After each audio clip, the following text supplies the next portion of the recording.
and I'm the director of Vyra, the ESG training and engagement company for companies around the world. Now, I like to get straight into things and deliver value as quickly as possible. And I know for a lot of people who are here for the first time, you don't know me or my bad Movember mustache or anything about Vyra. But before I tell you who I am and what this webinar is about, which I'm sure you have some inkling from the description of the event, I just want to start by saying it's my mission today to provide value, and it's our mission as a company to provide value.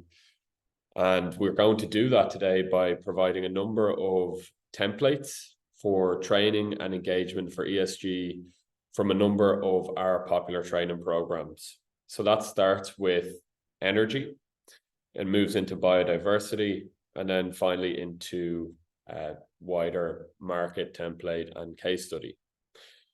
You might be here today as a training manager, in which case you could be interested in learning more about how to engage staff from entry level up to senior management on different topics relating to sustainability. You might be a sustainability manager and you're looking to solve a broader level of challenges when it comes to sustainability. Maybe it's training specifically, or maybe it's things like supplier engagement, or indeed board level engagement, things like this. But there's a crossover when it comes to this area. And we believe there's links between people who work in training and sustainability that could be made, and bridges that can be built from within the organizations that everybody here works in to advance and enhance sustainability. You might also be an analyst or somebody else of that nature, and you're looking to learn more about things like reporting, or you might just be somebody who's just interested in the area. And where all this started for us as an organization was through this interest as people who wanted to engage with and learn more about sustainability in the businesses that we worked in. So if you're here today, come along for the ride and enjoy the experience. There's definitely some value in here for you as well. It's not just strictly for those practitioners that I mentioned at the beginning. I hope everybody's well, and I know you've probably seen the little picture of me asking everyone to make a coffee. I've got mine here. So without further ado, let's get straight into the value and talk about the different templates that we're going to be providing people today. So the first thing I'm going to do is share my screen, and we're going to talk a little bit about our background.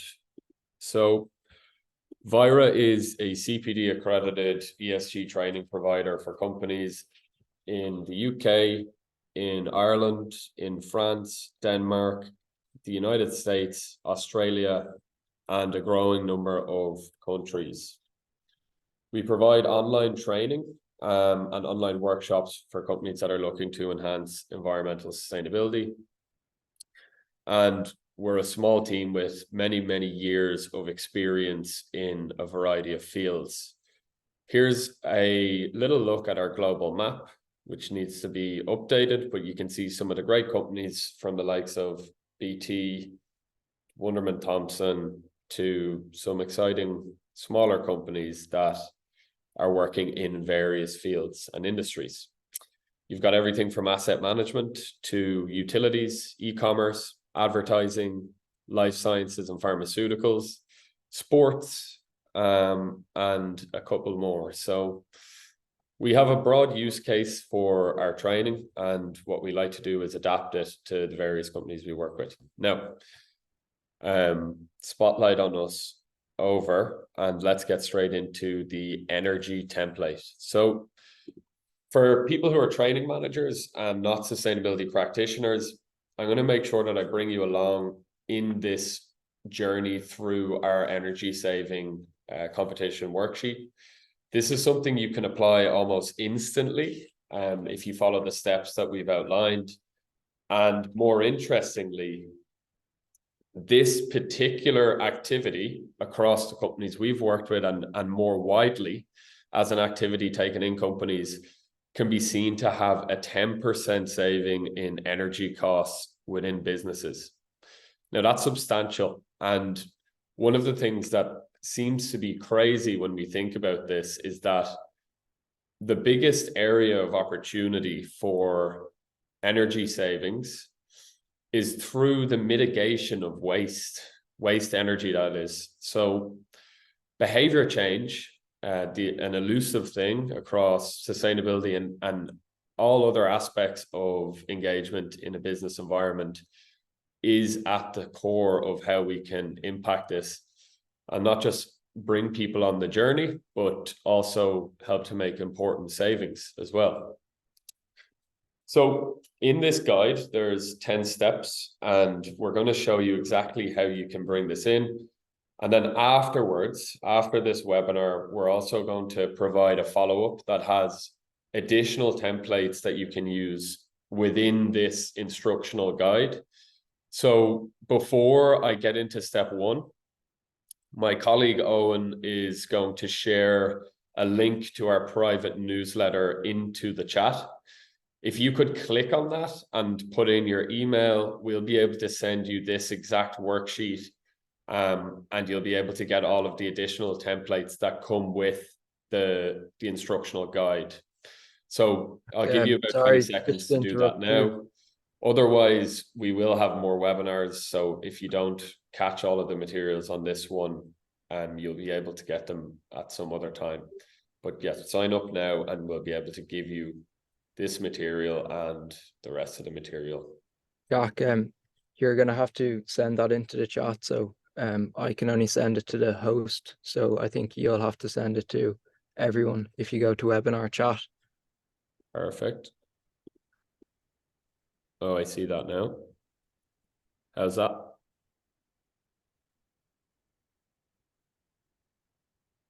Great. Yeah, so do you have it? If you're able to share it with everyone, I don't have access, but no problem. If we can't do that, then we can see it afterwards. All right.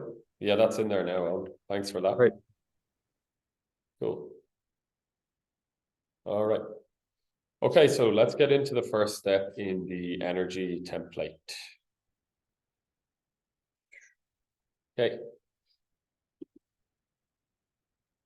First things first, this template is based off the Sustainable Energy Authority, their guidelines for how to properly conduct these energy reduction exercises. It has been adapted into the Vyra format, as you'll find with a lot of the various Vyra templates and guides. We adapt them to a digestible format where anybody from one of the training managers who are here today to a sustainability manager who's here today can access it and use it more effectively, because a lot of the time we find guides and templates don't always come with that additional support that we need. So I'm going to click through and we can see here at the start. So I want to paint a picture for everybody. You've got John, who is a sustainability manager at a marketing company. It's got over 100 employees, and he's installed a new efficient heating system in the business. And he's confused that the savings are not living up to his expectations. And he's worried that it's wasting company money. Now, stay with me, training managers, because you will play a vital role in this story as I go through the template. And as I spoke about building that bridge, that's what we're going to do here now. So when we look at this and consider the reasons why this has happened, one of the reasons we don't think of is negligence. So as I click through, I can learn a bit about what the reasons are for that failure. But when we look through, what we can see is that the energy bill of the organization was exceeding cost by 30% just through to employee behavior alone. And this is really small things. We've all seen this in the office, whether it's taps being left on, computers being left plugged in, machinery being left on during times when they're not in use, or at times when people aren't even in the office. And these are the things that we're trying to mitigate and help to focus on. And that's what this energy template is all about. As I click through, it's important that people are able to understand baseline context for this. So when you receive the link afterwards, you'll be able to go through this exact journey that I have started to go on. And as you can see there, the worksheet, which is a PDF document, will come as an attachment in that newsletter that you've signed up to. In energy saving competitions, generally, you can have a lot of fun. You can allocate team leaders and you can bring teams together to work on this like an event or project, and ultimately to make some really good savings on energy, but also to increase engagement with the topic of energy in the workplace. As we go down, we now start into the first step. So first step is to appoint energy leaders. Organizations in the room today may have steering groups for ESG and sustainability. There may also be wider training orgs dedicated to sustainability in the organization you work for. Or you could just be a lone soldier that's looking to engage people. So this is an opportunity for that to change. And by appointing leaders, we can begin to start the project of doing the energy saving competition. The best way to do this is to allocate people who are already engaged and who are in managerial roles or above. It's important that you plug into the existing org structure in the company that you're in and bring people along that way, because it's easier for somebody to comply or indeed to engage with a manager that's already providing them with that support system through the day-to-day function of their job. Once you do this, you'll be able to then start building comms. But I'm going to put down Owen because he just supported me there, and I think he'd be a great energy leader.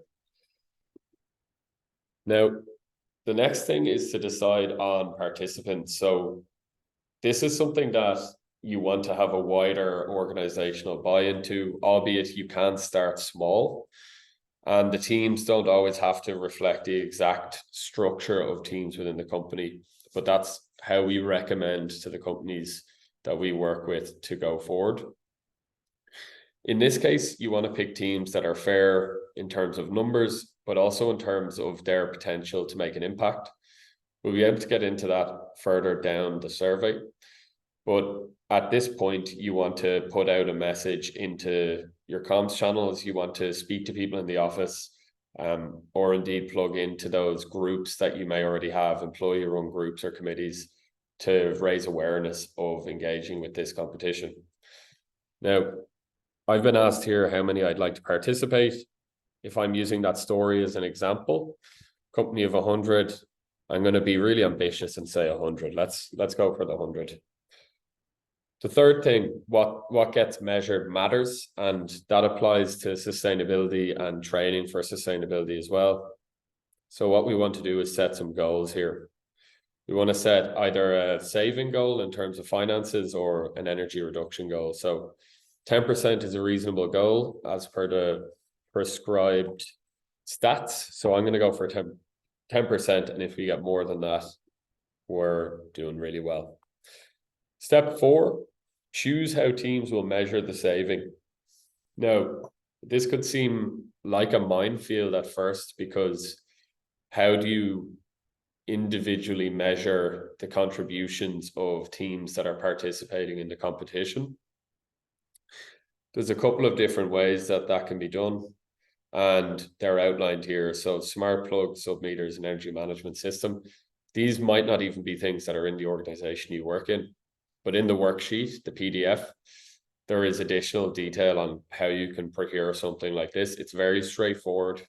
And even if you can't, there are some options within the energy saving challenge or competition that don't require them. So things around travel. Because remember, energy isn't just electricity. It pertains to a lot of the activities we do as a business that consume energy and generate carbon emissions. So looking through this, we see that there's different ways to track, and provided in the comms is a way for team leaders to be instructed on how they can actually do that. It's very straightforward, and there's a data spreadsheet in the attachment.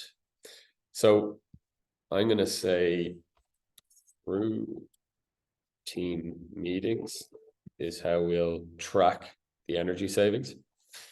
And now that takes us straight into step 5. So step 5, decide where you want to save energy the most. As I said there, it doesn't all link to just pure electricity usage. So we could go for something like transport and fuel. And that way we could do an energy saving competition around commutes. And in that sense, what you can do are things like work from home challenges. So in this case, while there may already be a work from home structure or pattern in the company, what you can do is start to measure the impact of that and see how much energy is being saved when people take that work from home day, or if they take an optional additional day as a part of the competition. Now, I talked about building bridges and uniting, I guess, the sustainability function with the training and engagement side of things. This is where that is really important, and the training managers and practitioners are the heroes in the story. So one really important aspect of this is rewards. So how do we incentivize people? We've got intrinsic reward, which we define as the value that people get from engaging with activities that are beneficial to them in the workplace environment. So that would be completing a training program and getting your CPD hours, which contributes to you getting your bonus at the end of the year. These intrinsic rewards build up to something. And in the same way that your credits might go towards your bonus, in this way, we want to show that people's contributions are going to build up to things like a voucher for a new appliance, a utilities voucher, or a marketplace voucher for some sustainably produced goods or services. Now, this is totally up to the organization, and I think use common sense. You know, we don't want to be rewarding people with monster trucks or you know, a lifetime supply of steaks from the business, albeit this isn't something that's within our control, but we can give recommendations. And the point is still clear that a reward is super important for getting people engaged. So in this case, I'm going to say tree planting. Now, we're going to touch on this in the next section of the webinar about biodiversity, and teach everybody here today about how they can engage meaningfully with tree planting and the pitfalls to avoid. So there are a lot of initiatives out there that we believe not to be entirely credible. And what we want to do is not steer people away from specific things, but guide them towards higher integrity projects that can make a meaningful impact on biodiversity restoration. So step 7, how to communicate this, is also really important. And it's one of the challenges we face as a business. You know, so often we see a stasis because a company has all of the intent to do something, but they don't know how to get their words out, and they don't know how to package it in a way that's concise and can bring people along on the journey, whether that's engaging senior leadership teams with material ESG topics, whether that's deciding what training programs to bring in and implement on the LMS system in the company that resonate with people in that industry. It's a really, really important part of the puzzle. So what we've provided is a set of variable templates that are in the PDF that you can use, so that when you've got your team leaders assembled and you've nominated people to be a part of the competition, you can then disseminate the key information in the weeks building up to the competition via your preferred communication channel. So that could be Slack, that could be Microsoft Teams, or good old email. So that's how we tend to do things. So I'm going to put that in here. Step 8. So this is really important, and coming back into the psychology of not just beneficial and positive employee experience, but how people feel valued in the workplace. Intrinsic reward is linked to how you can see progress, being able to see a pathway ahead of yourself and provide a pathway for the employees in the company that you're working in to see progress. It's really, really important. And it links in quite nicely to this concept of why people find it so hard to engage with climate change discussion or sustainability discussion in the workplace, is that it can be overwhelming.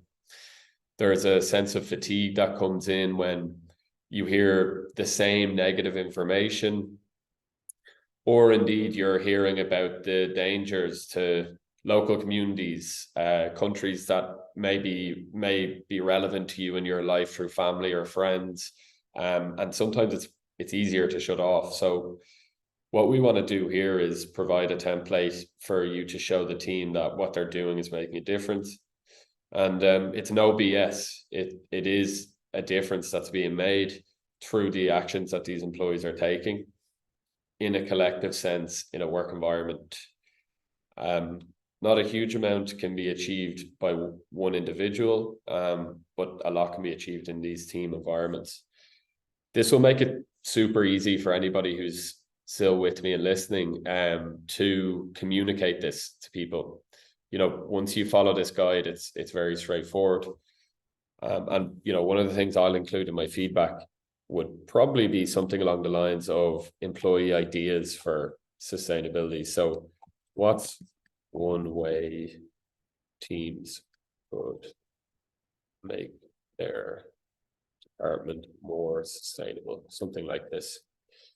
That's something I want to know about the teams. That's something I want to find out. There's ideas in there, and there's ideas beyond the sustainability conversation in the employee-run groups.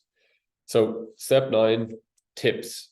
This is one of the best parts of this, and it's how you bring something from being a, you know, off-the-shelf online training experience to something that's far more engaging. So alongside the template, you'll get a series of graphics and stats and facts that you can put up around the office, whether it's around the taps, the fridges, in the car park. For the duration of the competition, you can really inspire in-person engagement with this, and it makes a massive difference. You know, there's a really interesting story about a well-known UK marketer who his job is to go into organizations and help them to change their behavior to reduce energy. So exactly like this. And working with one of the largest retailers in the UK, they were trying to figure out how they could reduce energy in their buildings. And something as simple as an arrow that pointed towards the stairs instead of the elevator in the office building led to 2 really beneficial outcomes. Reduction in energy usage in the building, and secondly, increase in employee well-being and health. Sometimes I laugh at that and think this person must be kind of laughing their way to the bank because all they did was stick an arrow down on the floor. But the point is clear. When you extend that behavior change into people's field of vision and into their day-to-day reality, a real difference can be made. So other tips I can think of would be closing tabs on my computer, not wasting energy, something like that. Finally, we're at step 10, and we're really just thinking now about the logistics of this, and anybody who's watching, training manager, sustainability manager, or otherwise, what you want to do is tie this into your calendar in the business you work for. So look at what the opportune times are. You know, right now is probably not a good time. We're coming up to Christmas. We're already in the busy period. So this could be something great to kick off the new year and January. So Once you have the template, you'll be able to decide, but this is really important. Timing is everything. So select the right time. So I'm going to say end of January. Okay. And now we're there. So yeah, how this is going to work in the follow-up, you're going to receive a link to this very survey. You can complete the survey and then you can get your answers and the PDF straight to your email inbox. I'm just going to put my email in just for demonstration purposes. And that's how that's going to work. So, and I accept our GDPR policy. So there's a lot of value in there and there's a lot to be learned.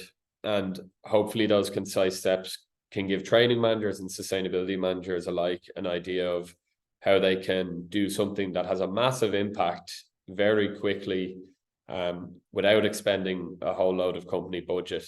This is a resource directly from our energy program. It's free to use, so use it as much as you can and make the most of it.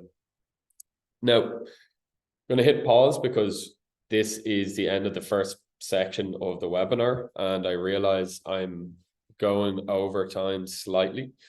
We want to give people back some time before the next hour turns. So the goal is to get this finished around 1:45, 10 to 1, and give people some time to recharge the social battery.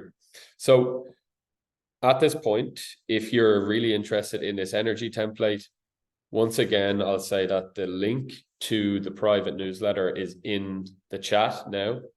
And if you submit your email to that, you'll receive the links to this as well as the additional resources to be able to start using the energy template in the early part of next year. I mean, you can use it in December if you want, but I'd like to hear how people react if you try to get them started on this while they're thinking about what to buy their partners for Christmas. That's expending a lot of mental energy as it is. But with that being said, I think let's keep to the schedule and get into the second part of this. So the second topic we're going to discuss is biodiversity. Biological diversity pertains to all of the plant and animal life on this planet, ecosystems, and the heart, lungs, and physiology of this planet that we call Earth. This is now a really big and material topic in businesses. And for many people who are not a sustainability practitioner or are coming at this from a place of interest, might think that it's a synonym for sustainability, but it's not. It's its own entity, and even within the reporting structure of global organizations, it takes a different role. So this webinar today is focusing specifically on how a company can enhance biodiversity through its operations and through the initiatives it engages with. Now, this isn't, and what this is not about is things like the Task Force for Nature-related Financial Disclosures and how biodiversity is reported on in the CSRD. That is something that we do cover, but it's not the topic for today. The topic for today, like I say, is what to avoid when it comes to engaging with biodiversity. A couple of things to note, and I'm going to click into our most recent newsletter to highlight this point to people who are in the audience today. One of the biggest scary aspects of sustainability in business is this idea of greenwashing. So greenwashing is the falsification of sustainability claims as a business, and there's myriad ways that this can happen. Our goal is to help businesses to authentically engage with sustainability, decarbonize their businesses, and do it in a way that's authentic. And one of the areas that we believe is important for us to mention and to talk about is biodiversity, carbon credits, and offsets. So a lot of people, when they think of nature and how businesses can engage with nature, they think carbon neutral, carbon offsets, and the way that businesses can meaningfully reduce carbon through investment. While investing in renewable technologies, sustainable technologies, circular technologies is an excellent and very important part of corporate sustainability strategy. One thing that is grey still are unregulated carbon markets and the now nascent biodiversity credit markets, which are very much intertwined into new EU regulation. Now, if you're a training manager and you're still with me on this point, there's still some value here in that part of engagement and training is not just online, but it's workshops, and part of what I'm about to describe talks about that.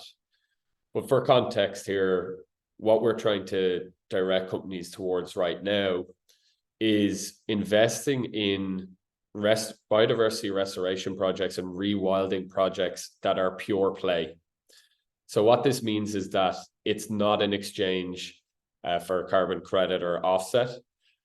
It's taking the bottom-up community approach. So if you're in the UK, looking at things like Rewild Britain, looking at things like local projects for biodiversity and habitat restoration. And this applies to other places in the EU as well. So there's a couple of steps that need to be followed and understood here. And that starts with the UN Environment Programme. So the UN Environment Programme have provided a 5-step framework. It's known as the mitigation hierarchy. And without miring this in technicalities, what this is about is providing a framework for businesses to engage with biodiversity. Now, the first 4 steps, or the first 3 steps I've highlighted here on the screen. The first one is to avoid negative impacts where possible. Now, this is a step that's focused on the operational aspect of a business. And many people are thinking, I work in an office in a city, you know, what are we doing to biodiversity? And it's a great question, and it's an important one. You may equally be somebody working for a food business here, and you realize that there's a bigger impact for your company. So the first thing there is to identify that not all businesses are equal when it comes to sustainability, and biodiversity has to be viewed as a risk factor for a company. So one way you can figure that out before you begin engaging people in the company on biodiversity is to assess that. So I've highlighted here below in the 3-step guide, there's an online tool known as Encore, and here you can assess the biodiversity profile of the business that you work in. Once you've done this, you'll be able to see what areas of the business are material when it comes to biodiversity, and from there you can figure out exactly what projects can be completed. The second step in the mitigation hierarchy is to minimize impacts if necessary. So that ties directly into what I've just said. You need to be able to identify where the big impacts need to be mitigated. And then finally, to restore and rehabilitate the environment. So they're the first 3 steps. And when companies dive straight into carbon offsetting and credits, you're skipping those 3 steps fundamentally, and you're going straight to step 4. And in their words, says only then to offset unavoidable and necessary harms through compensatory conservation actions. Okay, so now it's understood. The context is there. There's impact that can be made before this point, not after this point. And that's what we're here to demonstrate. So the second 2 parts of the 3-step guide include making a biodiversity focus group. If you're in training, this could be engaging with the sustainability org and finding out exactly what people could be suitable to create this group. And based on the findings of the assessment, what you can do is hold a brainstorm and identify projects that could benefit the company. I'll give a couple of examples of companies we work with. If you're a company like BT and one of the things you're doing is managing data centers, there's a big biodiversity opportunity there. And right now in the UK, there's policy around biodiversity net gain. And this looks at how we can make a measurable and quantitative increase on biodiversity enhancement. Through these brainstorms, whether it's identifying your data center sites, or if you're a food company identifying farms or suppliers or producers, or if you're an office-based company, if it's identifying how you can mitigate energy in an area like travel to then have a positive impact on the environment, a secondary benefit. These projects, or this brainstorm, is perfect for all companies and all types. You just have to understand the profile of the business you're in better. And then finally, seek out a pure play biodiversity restoration project. So I will include a link to these projects in the follow-up, even though they're already in our other newsletters, which you can access here. And if you're in the UK, click on that first link and you'll be able to explore all of the rewilding projects across the UK. Find one that's near to where the business is operating, or far. It doesn't actually make a massive difference. But the reason we go forward to this is that it's often beneficial to do this if you want to bring staff out and engage them, which brings me on to the final point, which is the really interesting part of contributing to biodiversity restoration is the opportunity to connect employees with nature again. And we've gone through a lot of the technical aspects of how biodiversity sits in the business. And now it's time to talk about the softer side, which is the psychology behind bringing people to a native rewilding project or to a forest for a team building day is deeply linked to human psychology and happiness, how people feel in togetherness in nature. And this is something that training managers, engagement managers, sustainability managers can tap into. And by finding a project that enables you to do that, you're really onto a winner, and it helps you to hit those steps that I've outlined in the UN's mitigation hierarchy. So that's our approach to biodiversity engagement, and these steps and these guides are all going to be available as well in the follow-up.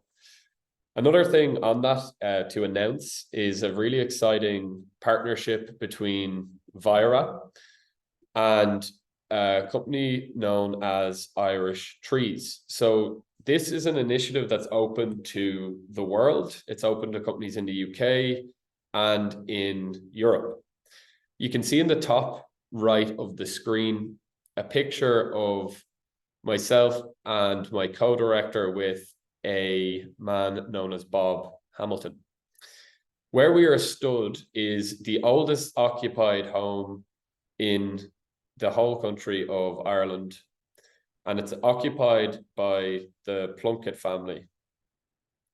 Formerly a royal home, this is the largest and oldest inhabited home in the country since the 13th century.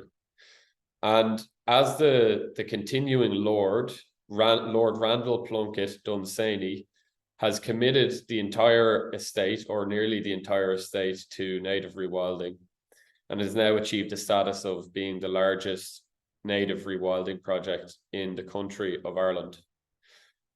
Through this partnership, companies that train with Vyra, as they earn CPD credits and hours, they plant trees into the ground. This is very linked to that incentive I mentioned earlier in the slides on energy.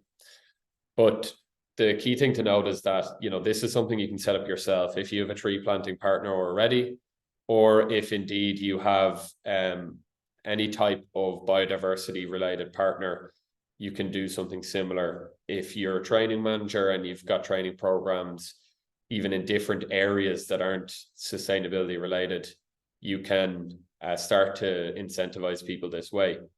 So that's the final piece on biodiversity and what people can do as training managers to engage people, but also sustainability managers to bring people along on that journey. Now, before we get to the last point in the webinar, I just want to say we're coming up close to time. And as I mentioned, we want to return time back to people. I want to see if there's any questions in the comments box before I get into this. And if I can provide any value there, I will. So, and if there's any other questions that people have right at this moment in time, please put them into the chat. And if I can't answer them right now, what I'll do is put them into the follow-up, which is going out tomorrow. The link to the template is not appearing in the chat. Can it be reshared? So yeah, that will be included in the template or in the follow-up tomorrow, as I said. And then we have an open question here from Toby Freeman. Is there a globally recognized framework methodology that underpins a credible approach to managing biodiversity, similar to GHG protocol for climate? Okay, so one of the best things you could do now, Toby, is research the biodiversity net gain policy, which is on the UK Gov website. Once you go there, you'll be linked to a number of additional pages that give Excel templates on how to effectively manage and measure biodiversity risks and opportunities at a business site. So if you go there, you'll get some working templates with instructions on how exactly to do it. In terms of a framework, one of the best approaches or one of the best things you could look at is naturally the Task Force for Nature-related Financial Disclosures, and the various steps for disclosure in there do provide a lot of good guidance around how businesses that operate effectively and engage with biodiversity effectively should carry themselves, essentially. So hopefully that's helpful. There's two resources for you there. But if there's more that you need to know, okay, brilliant. If there's more you need to know, you can reach out directly to me. And my email is jack@vyra.com. Okay, so the final part of this is talking about, I'm just going to stop sharing my screen for a moment, and it's just going to be me, guys. So the final part of this is around our case study. So the third thing we wanted to give people today was a case study titled The State of ESG Training 2023. This looks at all of the businesses we've got to work with, been lucky enough to work with globally in the space of sustainability and ESG. And what we've done is compiled a resource that contains every single ESG training provider. I'm not going to say known to everyone in the world, because I'm sure there's plenty of great practitioners out there who don't have an online presence as a business.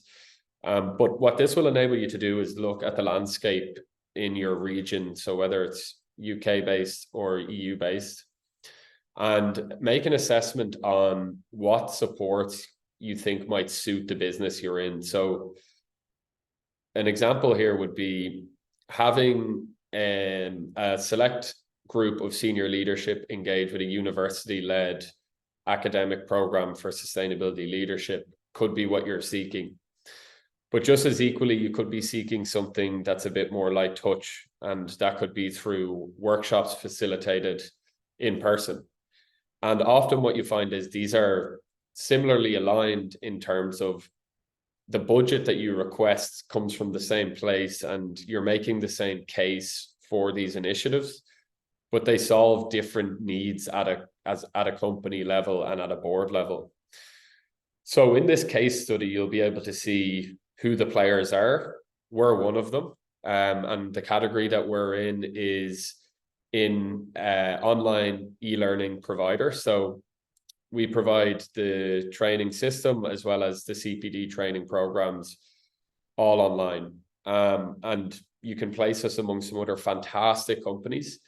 If you haven't heard of them already, check out Sustainability Unlocked, another great business providing similar training online.